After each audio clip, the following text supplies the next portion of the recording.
That XSPF file is an XML shareable playlist, an open standard media playlist format designed to be portable across different media players and platforms. I'm Evan Brooks, Certified Support Engineer, and I'll help you create, edit, or troubleshoot these playlist files. Let's keep this in our back pocket.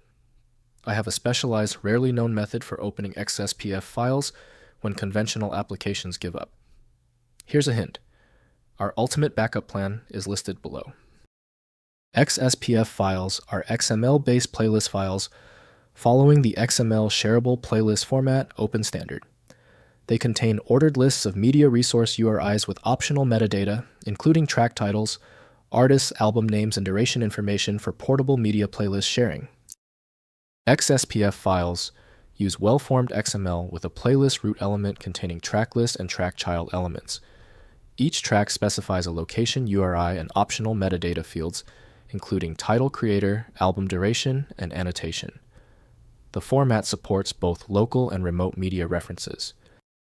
The XSPF file originated with and is formally handled by VLC Media Player developed by VideoLAN project. Full file extraction and decompression must be managed by a third-party utility.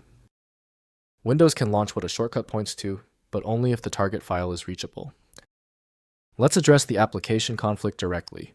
Right-click your XSPF file and choose Open With. Check for VLC Media Player and test it first. If it's unavailable, choose a different app. That is the simplest path to a solution.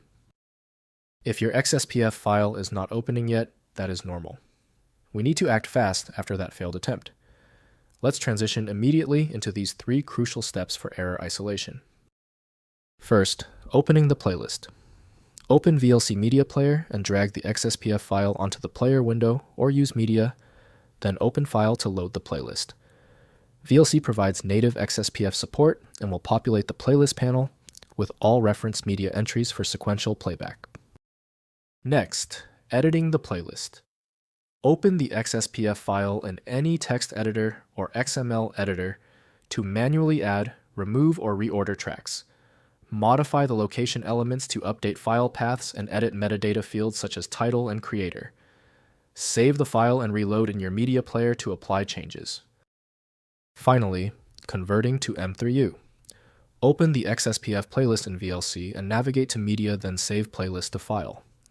Select M3U format for broader compatibility with other media players.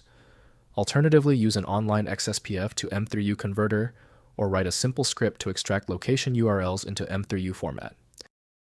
If compatibility checks failed, it is likely because the file extension name is shared by different developers for unrelated formats, causing your PC to use the wrong reading language.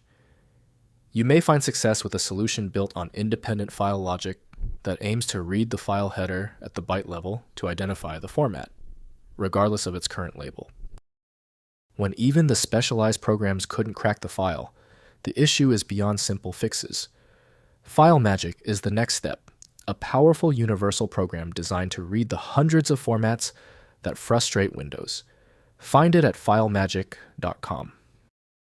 Let me know in the comments if that file is open. Subscribing ensures you never miss another one-click solution.